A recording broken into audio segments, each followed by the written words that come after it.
Welcome to the Mindset Game podcast. I'm absolutely grateful and excited to introduce you to Debra Heslin today. Debra is a good friend, and without a doubt, she is going to offer something today that will help you. So let me give you a brief introduction to who Debra Heslin is, and then we'll get to know her a little bit more. Debra Heslin is a certified trainer of Neuro-Linguistic Programming, also known as NLP, as well as being a trainer of timeline therapy, hypnosis, and coaching. And she has conducted dozens and dozens of trainings with students and corporate leaders around the world. She's also certified in many other modalities, such as HeartMath and havening techniques, Canfield Success Principles, high performance coaching, and the list goes on and on. She really knows her stuff. Now, Debra also worked as the head coach for one of the largest NLP transformational training companies in the world. And that's kind of where I met her. We were both in training together. And later on, when she was the head coach, I would call her up for guidance and help when I was first learning how to use certain techniques. And of course, she was very helpful to me, and we developed a friendship from there.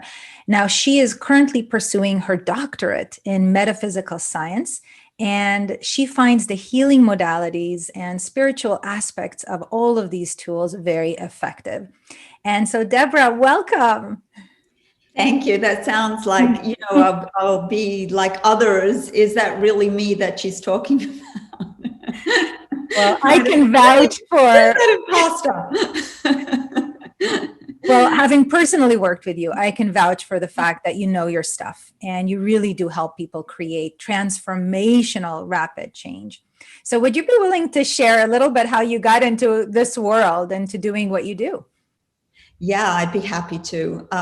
Well, I used to be the general manager of John F. Kennedy Airport for the flight attendants there. And needless to say, that role or that job went 24/7, 365 days a year. The airlines don't stop, so to speak. And in that role, I guess I would say I got very, very stressed out, maybe even a few more berries before the stressed out, right? So I wasn't sure how to handle a lot of the stress and a lot of the anxiety, and my body was depleted, my energy was depleted. And although I was probably in the happiest time of my life, I was miserable on the inside.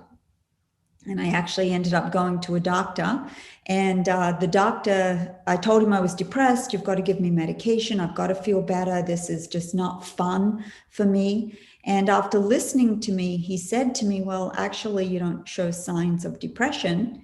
You just show signs of not being happy with some of your choices and being at the effect of what's happening rather than you making some changes. And I won't tell you what I wanted to say to him. It's probably not PG rated. However, I listened to him, and he gave me a fantastic book to read. And at that time, I was actually doing yoga, and I felt great inside the yoga room. It was like 90-minute classes. I would feel good in that moment inside the yoga class. But as soon as I left, maybe 15, 20 minutes later, I would be back to being miserable again and not knowing how to handle the external world, the noise from outside and everything. And that was when, with yoga, I started to want to understand why it was I would cry in a class, why it was sometimes I would laugh, and why a lot of these emotional changes that would happen inside the yoga room. So that led me to wanting to just figure out the mind-body connection and what was going on there, because I was the sort of person, I didn't cry when I was working out, so to speak. I didn't know that these were emotions that I was able to release and to release safely. So I started on the journey of coaching, right? Reading about it, wanting to understand it more. And the first training that I ever did was a holistic training. And what it taught me, if I didn't learn anything else, it was a 2-year certification. It taught me that I'm responsible for me, right? And although I am in that moment of feeling good in a yoga room, it was then up for me to take that with me to the outside world, right? So that I was able to feel better no matter where I was, and not at the effect of everything that was happening to me. It wasn't happening to me, it was happening for me. And how could I learn and grow from that? Yeah, that's the high level. Well, thank you for sharing that, because I think a lot of people that are listening right now might resonate with that stressed out, very, very, very stressed out state, and not really having the tools to be able to do anything about that. So maybe, they take some time off, or they go for a walk, but ultimately that stress doesn't really go away. And so would you be willing to share a little bit with us about what neurolinguistic programming is and how it might help people to release some of that stress, to feel better, create change? Yeah, I'd really be happy to. And with all the trainings that I did, because I have a whole list of them from lots of, really incredible people from all over the world that I've trained with, what the foundation of what a lot of them did was neuro-linguistic programming. And at that time, I did not even know that, right? So when it came time to listening to one training that I was in, and the person that was leading the training, it was actually Jack Canfield, if I could mention his name. He said, if you haven't done NLP, it's a must, because it gives you a lot of the understanding of the mind and different tools and techniques to help with that. And what he taught was some of the foundations of NLP. And at that time, I was like, oh, another training, don't I have enough tools and techniques? But I felt something was missing. It's kind of, so you have all the tools, but how does this actually work, right? What is underneath that? And the neuro really is what happens inside our mind, right, through our senses. And we can only really make things up in our mind, or have things happen in our mind that happen through our senses, either our visual, what we hear, what we feel, what we taste, and what we smell, and then what we label that inside of us, right? From that, out comes our behavior. Either we feel good about that, or we feel really awful. Right. So whatever we filter that information that comes in, we can experience that experience either as something good or something that is not so good. Would you be willing to share a quick example of that? Yeah. So one way that I like to say this is, no matter what we see as stuff coming in, we can either see it as something positive or something negative. And there's lots of other stuff around that. For instance, we could say the world is an awful place, right? Based on maybe listening to the news and things that are going on right now, outside of our control, some of it within our control, like with COVID and, people getting sick and dying, right? Or we could look at the world as an amazing positive place. You could look at National Geographic, or you could see the medical workers doing what they're doing to take care of the sick, and people going above and beyond in certain circumstances. So through those filters that come in, it ultimately is our choice of how we want to experience that experience. And like with my corporate, if I can go back to my corporate America background and the role that I had, I was filtering everything through my stress, right? Rather than looking or seeing the opportunities for what I could learn, how I could handle this differently, and what could ultimately be a different behavior from me or a different outcome from what was actually happening. Does that make sense how I'm explaining it? Yeah, it does. And once again, I think there are a lot of people in that place that are currently filtering through stress. It's really hard for them to see the positive and what's going on, perhaps at work or in their personal life or in the world. And so what happens once we gain that understanding, once we know that we do filter reality, and, our behavior is a reflection of the labels we give to our experiences, the meaning we give, then what? I love how you said that. So we as human beings have a choice with every single thing that we do. And my favorite way to often explain it is, as information comes into us, whatever it is, wherever we are, in whatever environment that we're in, right? In that very moment, we are aware, if we pay attention to what we're feeling, what we're thinking, what we're seeing, right?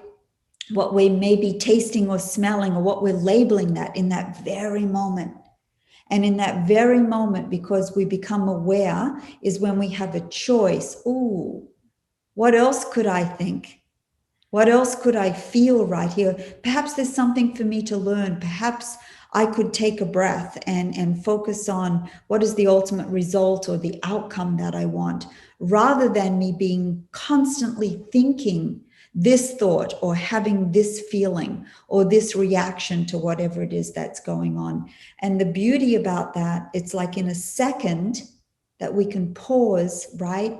And then focus on the outcome or the result that we would rather have, instead of where we're heading down that rabbit hole, right? Down that rabbit hole.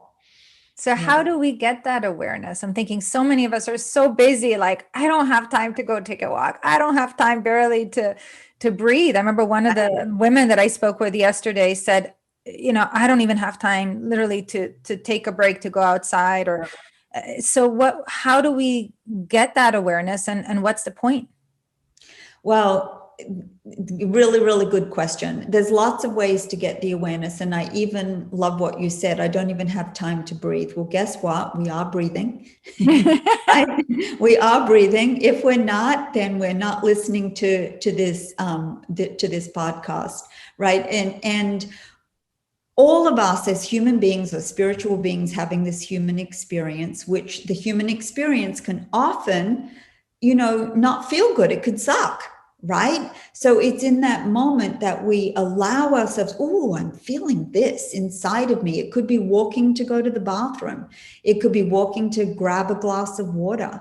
And whatever that moment is that you feel it, you sense it, you hear yourself saying something, it is in that moment that we can actually say, this is not helpful, this is not useful. I could stay there and find all my reasons and excuses to stay there, because we can find enough of them.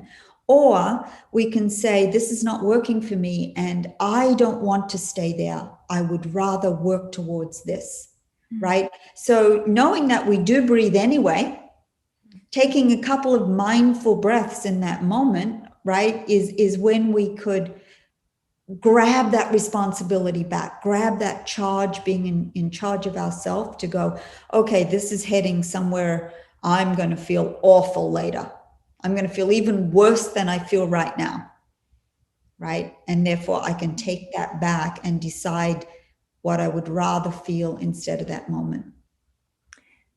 So let me ask you a question. Let's say someone's in a place where they feel that stress, they notice something's happening, and they pause, they take a walk, they take a few breaths, and they kind of tune it. Okay, I'm feeling this way.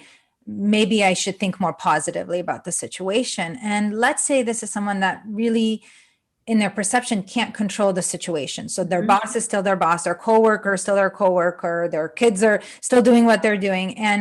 And it's like, okay, great, I've got this awareness, but I can't really do anything about it. What do you say to people who feel that way? Well, first of all, there's a lot of things that you just said in that little sentence. So when we say I can't, right, we're doing the process of not doing something else, right? That's all we're doing. So we want to own what it is we're feeling right now. It's okay to have all those feelings. Feelings are normal, natural, and necessary to have those yucky, awful, whatever they are coming in, because they're signals telling us that something's not congruent inside of us. Something is not quite right. So in that very moment, in order for us, for ourselves, to make a better decision, perhaps if we're constantly making the same response to what's going on all the time, what does Einstein say, right? We're going to get the same result. We're going to get the same result. So if this comes in and we're always doing X, we're probably always going to get Y back, right? So as that information comes in, what I like to do is go, what else could I do so that I get a different result or a different outcome? What else could I do? Maybe it's just looking up for a moment so that I'm not, how is my physiology holding me, right? What is the words I'm saying to myself, and what is the tone of voice I'm using to myself, inside myself in that moment? And is that helping me? Doesn't mean to say we're going to go from feeling awful to feeling good right away. It doesn't mean that, but it's where we could be in charge of ourselves to get a different possible outcome. And one of my favorite tools to do is actually to expand my awareness in that moment, to expand my awareness in that moment. Because if I'm in myself, this is a very simple tool. If I'm in myself, I'm going to feel it, right? We're associated, as Eckhart Tolle says, in that pain. We're in that pain. So where we want to be is outside of us, right? It's outside of us. So a wonderful thing, and that we can call that the pleasure that it is we want to feel instead of this pain that we're feeling right now, whatever that pain is. So very quick tool that I teach to kids, I teach to teenagers, I teach to everybody, and I practice myself, right? I'm a student always, is to actually expand your awareness into the peripheral. Will you guide us through that? Yeah, I will. I'd love to. So all we have to do, and we can do it with our eyes open, and nobody even knows that you're doing it, unless, of course, you share it with them that you're doing this right now, is you want to focus on something that's slightly up above your eye level, and you focus directly on it. And as you're focusing on that, you want to expand your awareness all the way to the right, not moving your eyes at all. And if you choose, you can also take your hands out to the side and maybe wiggle your fingertips if you're wanting to, and just let your eyes, without moving them, see your fingers wiggle on the right side. And then take your eye gaze all the way to the left without moving your eyes to your fingers on the left. And then see if you can, because you can, if you choose, notice both fingers on both hands wriggling. Just notice it. And then maybe while you're doing that, notice all the way up, as high as you can, all the way down as far as you can. Maybe see your feet on the ground without moving your eyes. And just try to expand your awareness all the way around you, and maybe even imagine what is behind you. Just imagine. And keep wiggling your fingers and expand your awareness as far as you can, out beyond your fingers, out behind your hands, up above your head. That's all you have to do. And then notice, you could bring your hands back down if they are out, and then just notice, where is that emotion that you felt prior, right? It's gone. And everyone will always say it's gone, because it's not possible to hold that inside of us if we expand out beyond us. So it's a wonderful, quick little tool. You could be sitting in a meeting. You could be having that phone call that is a challenge, right? Or an opportunity, I like to call them, an opportunity to make it better than where you're at right now. And you can expand, and you won't feel that emotion inside of you. And then, of course, you can visit it later and go, oh, what was that? What was going on there with me in that moment?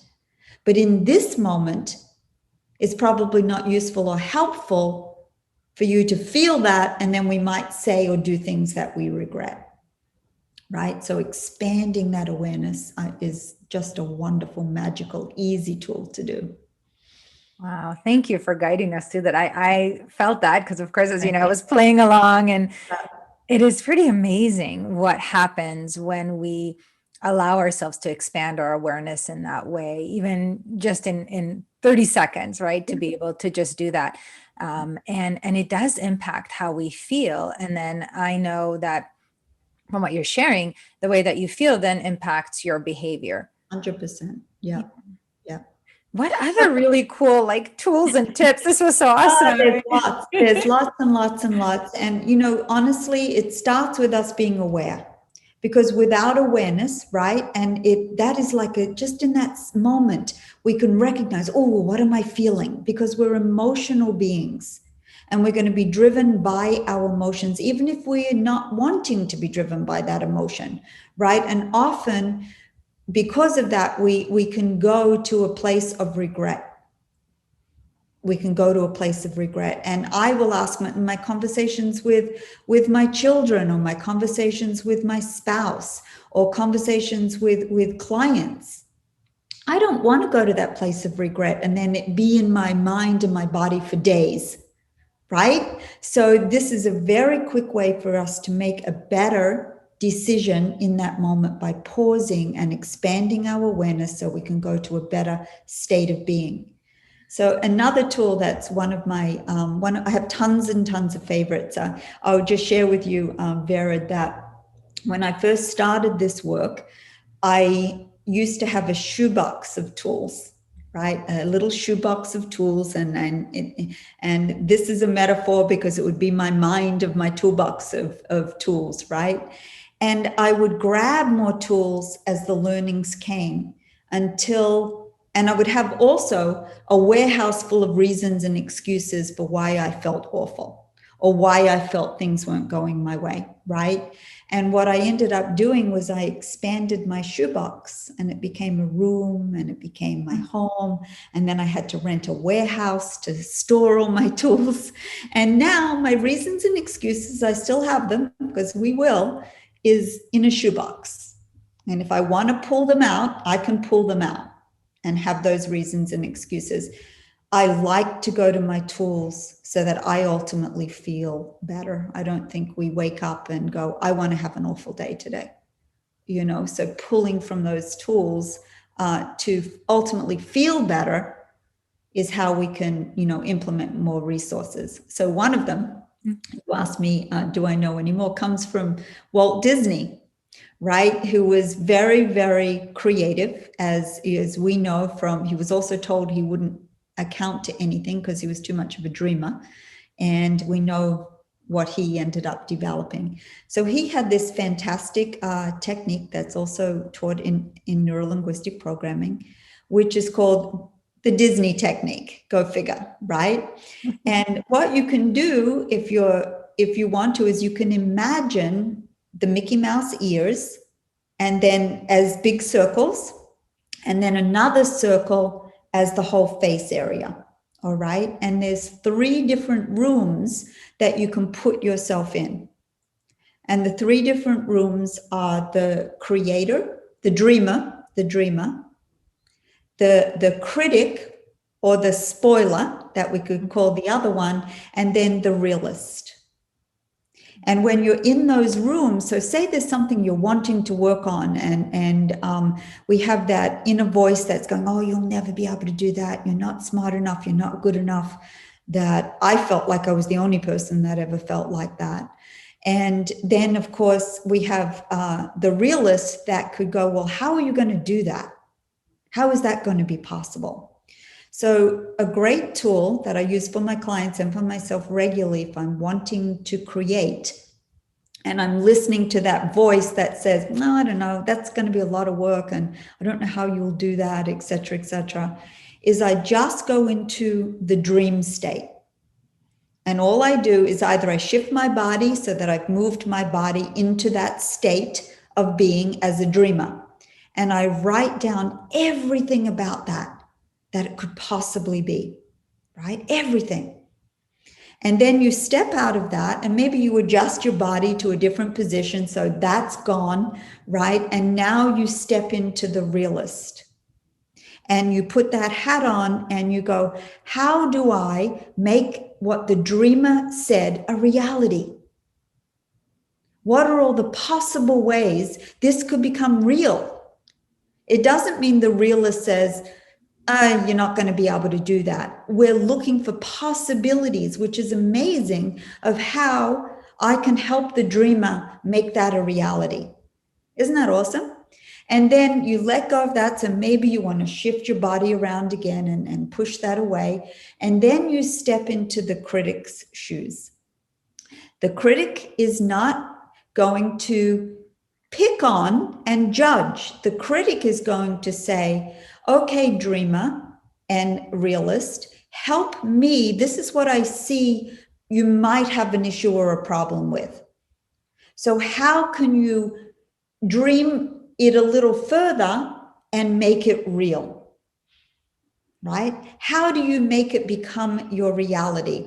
Or it can say, well, did you notice that this could be this price to you? And how are you going to get the funds to do that? Maybe the dreamer has to dream a little bit more then, but they're working together. So I love this technique. I actually just taught this recently to a fellow female attorney client, and she noticed that her critic overrode the other two. So therefore, her dreams and what it was she wanted to achieve, her outcome, her result that it was she wanted, or her goal, was never coming to fruition because the critic was so loud. Yeah. So we tell it to take its place. You stay in your room until we call upon you, and allow the dreamer to dream. And the metaphor that I always think around that was, imagine that Walt Disney was never allowed to dream his dream into reality, right? And some of the things that were potential spoilers, he ended up finding property that he was able to build his dream upon. Yeah. I love this. Isn't it a great tool? Yeah. Yes, because it gives a voice to all those different parts of us.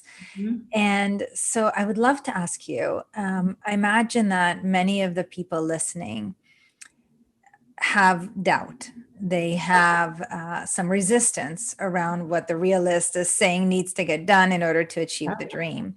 Mm-hmm. Maybe they believe it's not possible for them. Maybe they believe, as you said, I don't know how to do it, or it's going to take too long, or cost too much money. So what do they do with those beliefs? What, if anything, can they do to shift them, to kind of lessen the voice a little bit so the dreamer can have a more airtime? Yeah. What a great question. And, I love working with beliefs, because that was a huge area for me alone, was to understand my beliefs and how much they were limiting me from actually achieving and doing that which I wanted to do. And it's like how we started this off. I'm like, whoa, is this me doing all this stuff? Yes, it is. And because I changed those beliefs around what I believed I could or could not do, right? So with our beliefs, we want to really ask a couple of questions. I like how Byron Katie even does this, which is really the foundations of what NLP is too. How true is that belief, and how do we know that it's true, and where did it come from that we've adopted that belief, right? And what is, once again, the pain that is associated with us having that belief that we've chosen, because it's all a choice, to believe. Now, maybe we don't have enough money to get something done. Maybe that's an actual fact. However, we could do things around getting more of what it is we need. So if we change the belief, I will never be able to do that, or never have enough of that, those are limiting beliefs. Going back to that female attorney, if I can even just say, she actually had a belief around money, around in her line of work, that female attorneys could not make as much as what male attorneys make. Maybe that is actually true. However, she didn't have to necessarily believe that, right? And that she wouldn't, what could she do differently? And it was learning to step into her value and recognize the belief she had about what she could bring. She went out, I am not kidding, she's killing it, for lack of a better word, by changing that belief around what she personally felt about herself. Yeah. Yeah. So recognizing what the things that we're saying and how we're saying it, where did we get the belief from? Is it really true? Am I able to change that belief into a more empowering belief? And if I did, what would that look like? What would that sound like? What would that feel like to me? What would it taste like and smell like? Right? And therefore, out comes our behavior. We're therefore doing something around making that happen. And I actually just listened to myself say that then. It's good for us to change the belief, and it's good for us to dream these things and see that it could be a reality and recognize some obstacles, etc., etc. And if we don't take action, nothing changes. Nothing changes, right? So it's taking the action on those new beliefs, those new ways of doing, being, and expanding our awareness to go, oh, I'm thinking this. What else could I think? What else could I become? You know? I think you're giving us really simple, powerful tools, simple questions, as you said. When we notice that little voice, that little, monkey, saying to us, we can't do something, or it's going to be too hard, or we don't have the resources or whatnot. Those fears coming up and worries and doubts, to say, well, how true is this? And, where did it even come from? Yeah. What if someone has believed it for so long that even asking that question is really hard for them to see it in a different way? Let's say they believe like they don't have time to do something because they've tried so many times and it didn't work, and they just don't have the time. They're too busy. This is something I hear often. Yeah. And so they say, it is true because I really don't have time. My schedule is full. I barely see my kids. I barely have time to work out, if at all. And I have no idea where this came from. What then? Yeah, it's such great question. So there's a lot in there, what you just asked. What I do, and it's okay to have all those feelings. It really is. It really is. And we're aware of it. Oh, I don't have the time, this, et cetera, et cetera. So we recognize that that's what we're thinking, that's what we're saying, that's what we're doing. And then we want to ask ourselves, how important is it to me? How important is this that I'm not making time for, even if it's a few moments that I want to either feel better, I want to think better, or I want to make some changes in my life? And how much do I value myself that I could find the importance to make this happen? Then we can make adjustments, right, of what is getting in the way. There are always obstacles. And what we often do me too, every day I still go, okay, and I check in, right? But now using the tools, I realize how much my life has gotten better. My relationships have gotten better. So it's in that moment saying to ourselves, I don't have enough time. That's classic too, by the way, because we can look at what might we be wasting time or spending time on something that we could save that time for something that is more important to us. We want to value ourselves. I'm a mother. I'm having my 8th grandchild, right? And raising 3 daughters alone in New York was highly stressful then too. Highly stressful then too, However, if we don't take the time for ourselves, right, then it's often difficult for us to care or take care of anyone else around us. And so I would look at what else we could do, what we're not doing to find some time, and what we possibly could do to find some time. Yeah. Thank you, Debra. And may I ask one last question about this that might be kind of swirling around the minds of some of our listeners?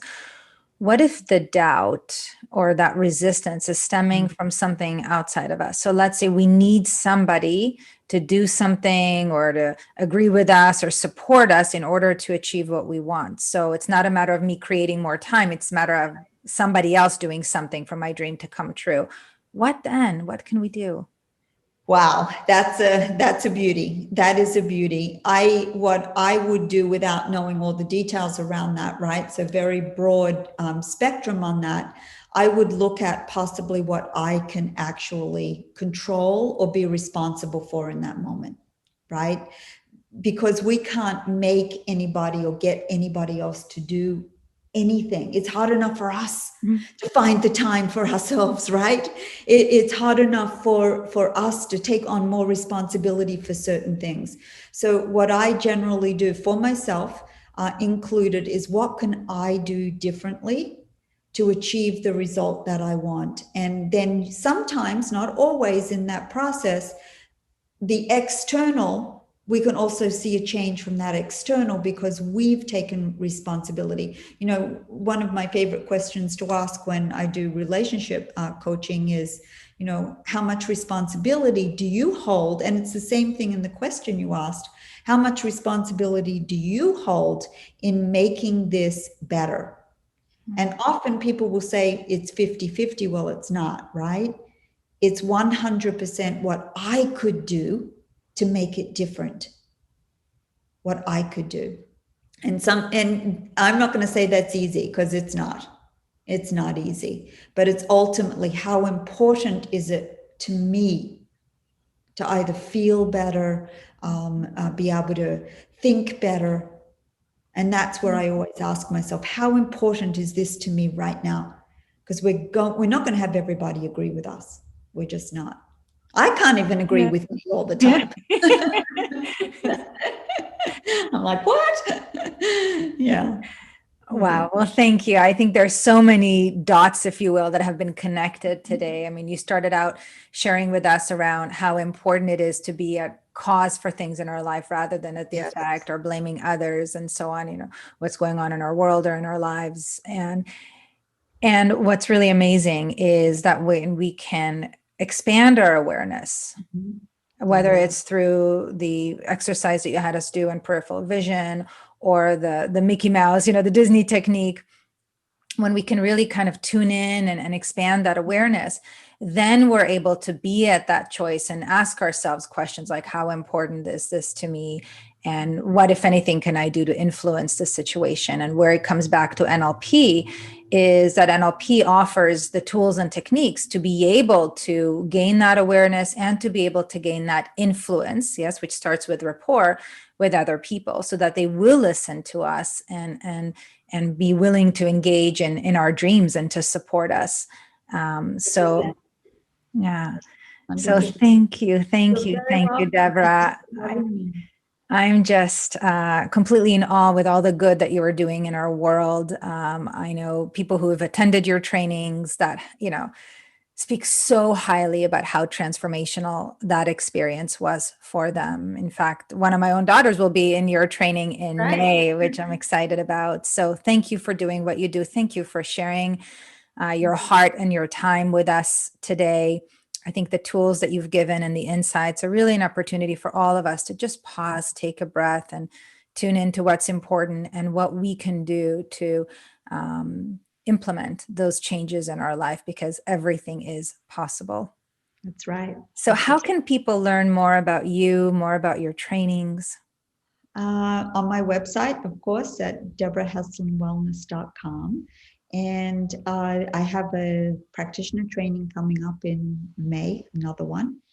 And yeah, so that's the best way to find me, or you can email me, or you can call at debraheslinwellness.com.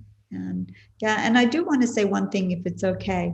We don't want to beat ourselves up, right? It's really important that, you know, I love what you do with the mindset work, that we're not being mean to ourselves in the process of, this is how we're feeling. It's normal. And then we have the choice to make changes in the direction we want to go. Oh my goodness. Thank you for sharing that. So many of us are beating ourselves up and really need to remember to be kind to ourselves. And when we're kinder to ourselves, it kind of usually is the case that other people tend to be even kinder to us. So thank you for sharing that, and sending you a whole lot of love. Back at you. And of course, to everybody listening as well. So thank you again, Debra. Thank you.